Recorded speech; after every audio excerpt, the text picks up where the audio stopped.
Hello, everybody, and welcome to the Task Management and Time Blocking Summit 2022. To this session, Improving the Weekly Review. I'm Sidney-Smith. For those of you who don't know me, I am the community host of Personal Productivity Club, which is a digital community dedicated to all things personal productivity. So it's really dedicated to personal productivity enthusiasts. And I'm just really pleased to talk to you today all about improving the weekly review. And I have been a GTD practitioner since 2001. Really, as soon as the book was published, I picked it up off a shelf in Barnes and Noble, and I have been an advocate and an acolyte of the GTD practice ever since. Today's session is going to be pretty straightforward. I'm going to be talking about improving the weekly review in 5 acts, so to speak. We're going to talk about approaching the weekly review. The 3 stages of the weekly review as defined by David Allen in the book, getting clear, getting current, and getting creative. And then a little bit of discussion at the end about departing the weekly review and my own parting thoughts.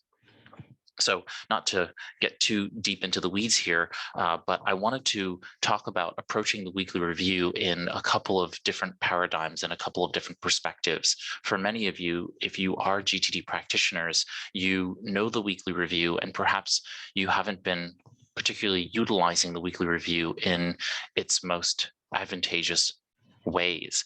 And so through this talk, I wanted to give you some suggestions in how you can level up the weekly review in that sense. And to do that, we need to approach the weekly review with the proper definition of what the weekly review is. And so the book defines the weekly review, and I'm reading out of the Getting Things Done, The Art of Stress-Free Productivity, March 2015 edition. There in the appendix, there is a glossary of getting things done terms.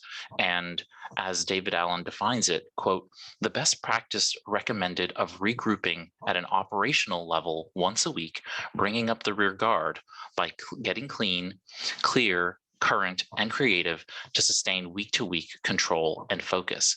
So there you have it. That is the weekly review defined. And what I find to be quite interesting about this is as we talk about approaching the weekly review, we also have to remember that the weekly review, as he notes, is on the operational level. This is supposed to be practical. It's an opportunity to do inventory and practice mindful limiting of our work in progress week to week. And if we can do that, then I think that we're going to be so much better off being productive during our weeks when we spend this little bit of time making sure that our past, present, and future are in that level of control and the appropriate engagement with the things that we need in order to be our best selves, in essence. So I really love this definition for a lot of reasons. The one thing that I frequently have struggled with is the getting clean part, because getting clean doesn't really sound right to me.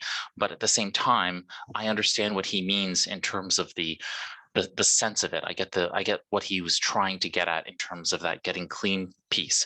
And so what I think when I think of that is really, how do we get ready for the weekly review? Getting clean part for me is how he talks about approaching the weekly review, getting ready for what is going to be this undertaking. And for me, that means not showing up with an overflowing in tray, or if you have several in trays in your world, not showing up with overflowing in trays. What I mean by that is that if you show up with hundreds of items in your in trays, in your email inboxes and otherwise, you're not going to have an effective weekly review because it's going to be a slog. You're going to have to get through all of those particular items, and it's just going to take hours and hours of your time. And that's not what the weekly review is for. It's for review. It's not for this level of clarifying and organizing. So I frequently say to people, if you show up with an overflowing in tray, you're really going to struggle with your weekly review because you're going to spend the majority of your time dealing with that. And that's not what you signed up for. And you really want to be focusing on the things that you need to be doing. So really set aside time for clarifying and organizing those in trays so that you're capable of showing up with things in your in tray, sure, but not necessarily all the things in your in tray. And all of a sudden, your weekly review becomes clarifying and organizing time almost exclusively. The next thing I recommend to folks is that they really personalize their weekly review checklist. I highly encourage you, I invite you to personalize your weekly review checklist. I give you permission to do so. What I mean by that is that David Allen's weekly review checklist, it's available as a download from the gettingthingsdone.com website. It is a PDF, it's 11 points, and it's broken up into the 3 sections: get clear, get current, get creative. And as soon as you start practicing the weekly review, you should recognize that it's no longer David Allen's suggestions of a weekly review checklist point by point. It's your checklist for you to get clear, get current, and get creative. And so I highly recommend that you actually look at the checklist and think through, what are the things that you need to do in order to get clear, get current, and get creative. Maybe there are things on the checklist you don't need to do during your weekly review. For example, maybe you need to review your projects on a more often basis, on a more frequent basis. And therefore, that doesn't actually belong in your weekly review because you're checking your projects, say, on an every other day cadence. Or you need to be able to do some deeper reviews on, for me, for example, with regard to my business, I'm checking data analytics. I'm checking those items for myself and clients. I'm looking for all kinds of other reporting and other items that I review during my getting current stage of the weekly review. And so I've tailored those. And I actually, in my weekly review checklist, place the exact things I'm going to review and links to them if it's possible. So I'm going to link directly to, say, my Evernote notebook for that particular item, so that those things are waiting for me in those places, and it's just a click away for me to be able to get to that when I get to that checklist item. So really personalize your weekly review checklist. The other thing you can really do to level up your weekly review is, as you're approaching the weekly review time, commit to not engaging during your weekly review. This is one of the most difficult things I have with the weekly reviews, because I see all the things that need to get done and I want to do them. And that is not the time. It's not the appropriate time to be doing. This is the time to be reviewing and reflecting on your work. It's a planning time. There's a bit of reflection time, but most of it is a planning time. It's prospective. So you are trying to figure out what is going to happen in the next week, and then identify the work that needs to be done to make those things become reality. So your outcomes visioning, and then you are identifying the physical next steps that you're going to need to take in the coming week to be successful, for it to be your definition of success. So commit not to engaging during your weekly review is not committing to not engaging any other time. It's actually the inverse. You're committing to engaging the rest of your week by virtue of committing to not engaging during your weekly review. What that means is that many times when you show up to the weekly review, there's a whole bunch of stuff going on in your world, right? I know I do. I show up to the weekly review and I realize, oh gosh, that report needs to be done, and that client needs that thing today, and so on and so forth. And you know what? I really need to talk to my spouse about this particular issue. Great. All of those things are valid and understandable, and we know that they're happening in our worlds. What you need to do is you need to park those issues at the door. You need to do something to the effect of a little bit of journaling. Maybe you take down a checklist of just quick action items that you need to deal with.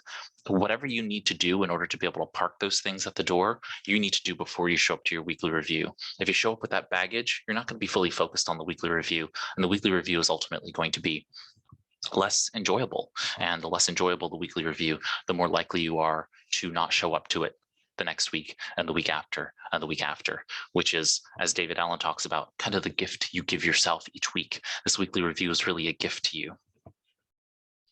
And then finally, getting ready for the weekly review is all about senses and environs. What I mean by that is that this should be a full sensory experience to pull yourself into focus on the reflecting and prospecting, right? The perspective planning that needs to be done. And so what you need to do is you need to engage all of your senses. We have 5 common senses. You want to engage all of them. That may be having your favorite drink. It may be having your favorite tools that tell you that this is for the weekly review only. That may be possible, may not be. It may be where you are, location. You may choose a specific location in order to make your weekly review most appropriate and enjoyable, and doing all of those things. You may use your favorite pen and favorite notebook for the weekly review. Whatever it is that gets you engaged. I have a particular profile I use on my laptop, and when I open it up, I log into that profile, and it has my weekly review checklist in the background as the wallpaper, and it just silences all the notifications. It's all set up for me to be able to know that I'm doing my weekly review. And it's a very nice experience for me to be able to jump into the weekly review and know that my senses and my environment are all designed for the weekly review right now. And there's no better place for me to be than here doing my weekly review. So on to the 3 stages of the weekly review itself. Now that you've approached the weekly review with all of the things set up so that you can get clear, get current, and get creative, let's talk about some of the ways in which you can improve getting clear. Getting clear requires a couple of things. And the thing that I think about is, as we are showing up to get clear, one of the items on the checklist tells you to do a mind sweep if you want to. I understand the need and the want to be able to do a mind sweep, right? Just thinking through all the various items that might have been lost in the shuffle throughout the week. But I think some people take this as an opportunity to start raking out the cobwebs in their attic. And the reality is that if you do a mind sweep and all of a sudden you have hours and hundreds of items that you're capturing into the mind sweep, what you're really going to be doing is creating a lot more work for yourself to get to the actual reviewing within the weekly review. And that ends up being counterproductive. The weekly review is not the time to be doing a substantive mind sweep. It really is for that very cursory picking off the leftovers of what's been not captured from your past week. And if you're doing the weekly review consistently from week to week, then you shouldn't really have that much coming out of your mind sweep. So if you do, that's okay. What I recommend to folks is that they recognize that this may be an opportunity for you to practice the skills of capturing and clarifying. It is usually those 2 skills that are really causing you the most challenge, because you're not capturing and clarifying effectively throughout the week.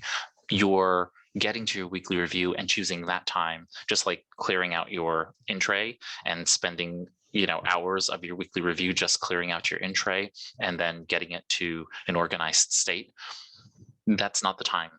And so capturing and clarifying is this process that you need to be able to do and work on outside of the weekly review. And then you'll show up to the weekly review with, a few items coming out of your mind sweep. I normally do, but it's not going to be tons of things and overwhelming and causing you to want to run away. Next is the idea of what I call the overflowing in tray syndrome. And if you really show up to the weekly review and it's fine, as I said before, making sure that you have overflowing in trays is a practice for approaching, but life happens and you show up, and for some reason this week you just have so many items that you just weren't able to capture and clarify. What I highly recommend is to overcome that issue, create a clarifying and organizing session in your calendar for what I call oits. It's like, it's kind of makes you jump. And I like to schedule time to do these kinds of clarifying and organizing sessions. And I'll tell you this, in my own productivity system, I have calendared items throughout my week, and I get a heavy amount of inflow, in essence, from email because of work. So what I'm doing is I'm setting up dedicated times throughout my day. I'm routinizing, basically making it a part of my routine to do clarifying and organizing on a regular basis. So I'm getting pre-commitments showing up in my inbox, and I have not yet committed to them, so they're pre-commitments, but at the same time, I need to clarify and organize very quickly and often throughout my day, so that when I show up, I can overcome points. I can overcome the overflowing inbox, the overflowing in tray syndrome. And so this is really helpful for me because I'm capable of doing that by scheduling these clarifying and organizing sessions throughout my work week. All right, so then we get on to getting current. Getting current is really where the review and weekly review comes into play, right? You're just getting the stuff caught up from the last week. That's clearing the getting clearing the rear guard, so to speak. Bringing up the rear guard, as David Allen says. But getting current really is now where we're going to be doing the perspective planning, so we can actually look, forecast, see what's going to happen, predict, think of our outcomes, and come up with an action plan to be able to get there. First and foremost, I think that when we are getting current, reviewing your upper horizons is a really good idea. Going through and looking at your projects, looking at your various areas of responsibility or areas of focus and accountability, going up to goals, vision, and purpose and principles. All of those are really great. And looking at each of them and identifying, okay, does this need to be looked at this week? And are there things that are in those up horizons that are going to generate new projects and ultimately new next actions for me to be able to do in the upcoming week? That's good. I fully support that. However, this is not the time for in-depth planning, right? You wouldn't sit down and say, okay, well, during my weekly review this week, week number 52, I'm going to do an annual, uh, you know, review within the weekly review, and I'm just going to unpack everything in all of my horizons. That really should be set aside for another time. And if you go from week to week and you throw these landmines, in essence, of huge planning methods into your weekly review, it really morphs the weekly review in a way that I think ultimately competes with your ability to actually show up to the weekly review and do the best weekly review as opposed to monthly, quarterly, or annual review. So put those aside, put them in the calendar if you want to, and set them aside and say, okay, this is going to be our annual review, and I'm going to do this, and these are the things I'm going to review during that time frame. But otherwise, the upper horizon should be done in their own planning and in their own way. This leads to project planning. I think project planning, especially during the weekly review, is great. But if you are doing more project planning than just identifying the next actions for the upcoming week, I really suggest moving that all to a natural planning model session. If you don't know the natural planning model session, it's identified in getting things done.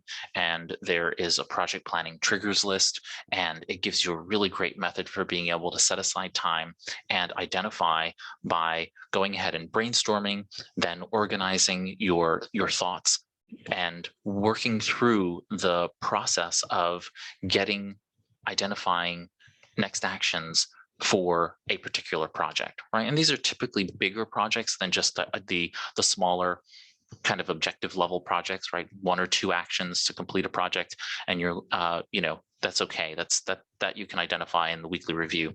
But these bigger ones that require multiple sub projects and multiple pieces and multiple resources being brought together for an outcome, set that aside to a 30, 60, 90-minute natural planning model session and do that. Now, of course, you're going to say to me, but Ray, now I have 40 or 50 project planning sessions in my calendar, and that's a sign that you have too many projects that are active. Some of those need to move to someday maybe, and they need to come off of your active deck. If you start seeing a bunch of project planning sessions in your calendar and it's overwhelming to you, then you're not going to actually be any better off once you identify all of the next actions that need to be done in order to get those things done in that time frame either. You need to push those off into a later horizon or an upper horizon, which in essence is just a later time frame. All right, that leads us to getting creative. And I'll give you a little confession. I don't really do getting creative in my weekly review. My getting creative is really limited, and it's limited to only one particular thing. But I think that it's not a bad thing to do during your weekly review. It's just good for some people and not necessarily as useful for some people. I'll say that I get creative in my most mundane times, when I'm going for a run or when I'm in the shower. I get my ideas in those places. And so the idea of getting new ideas and being creative about things tend to happen in those contexts, not necessarily when I have fixed a time in my calendar and said, okay, I'm going to do creative right now. I'm going to be creative right now. That's not how it works for me. And it may be different for you. I will say this though. During getting creative, I really appreciate and enjoy the ability to sit down and give time to how can my productivity system be better? And I think through where am I feeling the hiccup points right now for me in my world, and how can I solve for those? And that's a really good time to ideate ways in which to problem solve the problems you might be having across any of your systems, right? Your productivity system is actually a systems of systems, right? And is a system of systems in the sense that you have many different subsystems running your world, right? You have a way that you manage how the kids get to school. You have a way to manage how you prepare and plan meals for the week. You have a way that you prepare and take care of your home throughout the year. Those were all different systems, and you have different ways and approaches and infrastructure for being able to handle those things. Next is bring creative supplies. If you do really plan to be creative, think about what supplies you might want. Maybe you want some drawing paper, maybe you want some crayons or pastels or whatever.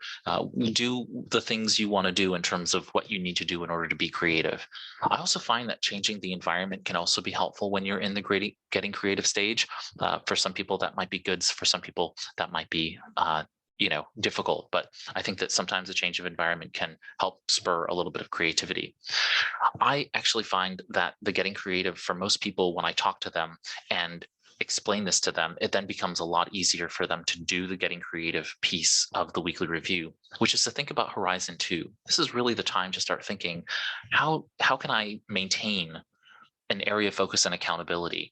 And so if you start doing that, you can either mind map or brainstorm in the Horizon 2 space. And that actually becomes generative. That becomes a way for you to think expansively and creatively about those areas of your life. So Horizon 2 is, I think, a really good place here to be able to spur getting creative.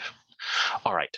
So you've gotten through the weekly review, but the story doesn't end there. The story is still going, and in Act 5, we want to really now come back. I don't know if you know Shakespearean literature, but in Shakespeare, you have this point where in in leading up to the acts, especially Act 5 is where the lead actor or actress come back into the story. They've taken a little break because usually they've been acting for now several hours, and they want to be able to take a little bit of break, and they come back in Act 5. And I feel like this is where you, as the protagonist in your own story, need to come back into the real world. You need to come back into the play. And so getting out of the review is actually as important as approaching the weekly review. You got to get back to work. You have to get back into the real world. And the review is this fun, safe space, but we need to actually work our way out of that space and into an appropriate mindset to be able to get back to work. One way that I feel like doing this is to close out my weekly review in a couple of ways. One thing is that I keep track of my weekly reviews. What I try to do is I track the completion date. I actually do some commentary, kind of like a mini journal entry next to my completion date, so that I identify when I've completed my weekly review and what my thoughts were. It may be my emotional state, my affect in essence. It could be my general thoughts about it. Maybe I felt like there was part of my weekly review where I did a weak job, and I need to come back to that later and think about how I'm doing my weekly review from week to week, and if that really makes any sense. So I'm tracking that about this. It's a little bit meta, where I'm tracking about the weekly review within the later stage of completing my weekly review. But I like to do that. I actually start my weekly review with the GTD which you can access from going to the Getting Things Done website. And at the end of my weekly review, I actually look at that to analyze it. So I don't try to analyze it up front, because I don't want to get myself mired in that. But once I'm done with my weekly review, it's kind of a little treat for myself to look at it and consider the items there that I've unearthed. And I look at the back GTD and see comparison, like where have I been for the past few months? Is this a good sign? Is this a sign of me needing to make some improvement somewhere? I think re-engaging with your world should also be thoughtful. So just like approaching the weekly review, you do those things. What are the things you can do to engage your environment, your location, and your senses in order to be able to tell you that you're coming out of the weekly review? Do you change drinks? Do you change location? Do you change your logins? You log into a different computer profile so that now you're back in your normal profile? Like, what are the things you're going to do to be able to get yourself out of the weekly review and back to work as quickly and efficiently as possible? I'll also say this: there is a if you're a man and you've had a colonoscopy, if you're above a certain age, the colonoscopy is actually a fairly unpleasant experience, right? They're putting a camera and they're putting it in there, and it's a very discomforting experience. But the funny thing is, there's a research study that talked about the pain and the experience after that of thinking about the colonoscopy. Well, the way in which this works is that if you give the person just they do the colonoscopy and then they provide a lack of stimulation, basically do just a little bit of nothing at the end so that it feels like nothing happened. Patients after the fact actually have a much better perspective on all of the pain they experienced during the procedure. And so what turns out happening is that what they posit is that we experience our memory of something based on the recency of the emotion we had with it. So if the resonance I have about an experience ends pleasantly, then I will think about the experience more pleasantly than if it ended with a bad experience at the end, or negative emotion at the end. So if you can end the weekly review here with something pleasant, then all of the other stuff that was maybe a little bit just dry, mundane, and maybe a little bit difficult, those actually get kind of like whitewashed in a way to give you a perspective that your weekly review was fun and interesting and you want to show back up to it again next week. So end with something pleasant. And I think that will actually really help you feel like, oh, well, the weekly review was great. And I want to do this next week. So with that, I have some final thoughts for you as it relates to the weekly review. And I hope this helps you with improving your weekly review. One is prioritize you and your weekly review. What I mean by that is that if you have your weekly review set for a particular time of the day, then you should show up to it, right? Like prioritize you. This is for you to benefit your future self. And if you have something that impedes upon that weekly review, I usually recommend, if possible, moving it earlier than later. And that's just really just prioritizing you, right? So if you have your weekly review set on Friday morning or Friday afternoon, and a meeting comes up, then you would move it to Thursday afternoon, and therefore do your weekly review before that other commitment. I just think that it tells yourself something unconsciously, which is that you're more important than other people, and you should be the most important person to you in your life. And so prioritize you and your weekly review. It's really helping you make sure that your self-efficacy is something that you are supporting fundamentally. Something that I also think is important is that not every review for every person should be this dedicated time each week. For some of you, you may need smaller reviews that happen more frequently throughout the week. And it may just be that the idea of sitting down and doing all of this work all at once is too overwhelming. And so more smaller reviews, I think, can be very effective for some folks. So don't think that this has to be just all or nothing in terms of do the weekly review in this one way and that's the only way. Not at all. Do what works for you, and you'll know it's working for you because you're getting things done, right? That is the metric, right? If you're getting things done, then you know that your reviews are working. And then last but not least, I invite you to find accountability. I think accountability is one of the 4 pillars of getting more done, and not just getting things done, but optimizing the process of personal productivity. And accountability can be found in many different ways: self-accountability, one-to-one accountability, that is me plus someone else, then group accountability, and ultimately public accountability. And that is, grand statements to the world and letting the world at large know that I'm going to be doing something, and you're holding yourself accountable to that larger group of people. But I think that accountability can be really useful in the one-to-one and group accountability for weekly reviews. So if you need it, go find that accountability. I note that I run a Friday weekly review accountability party, as we call it, or wraps, wrapping up the week.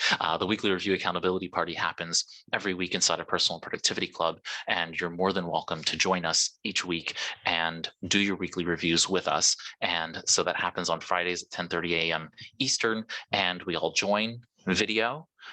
We mute ourselves audio wise, and we just do our weekly reviews through the getting clear, getting current, and getting creative phases. And so I just think that accountability, however you look to it and find it, can be so useful to you in so many ways. So good luck with that. And so with that, that brings me to the end of my discussion with you, my little talk here at the summit regarding improving your weekly review. I hope this was helpful for you. If you have any questions or any comments or anything else like that, you can reach out to me in many number of ways. My email address is on the screen. You can also join us in Personal Productivity Club and contact me there as well. And I'm on most of the socials, but I'm mostly a Twitter person. So if you want to tweet at me, you can see my Twitter handle there as well. But either way, I hope you all have a wonderful rest of the Task Management and Time Blocking Summit. I'm Ray Sidney-Smith, and here's to your productive life.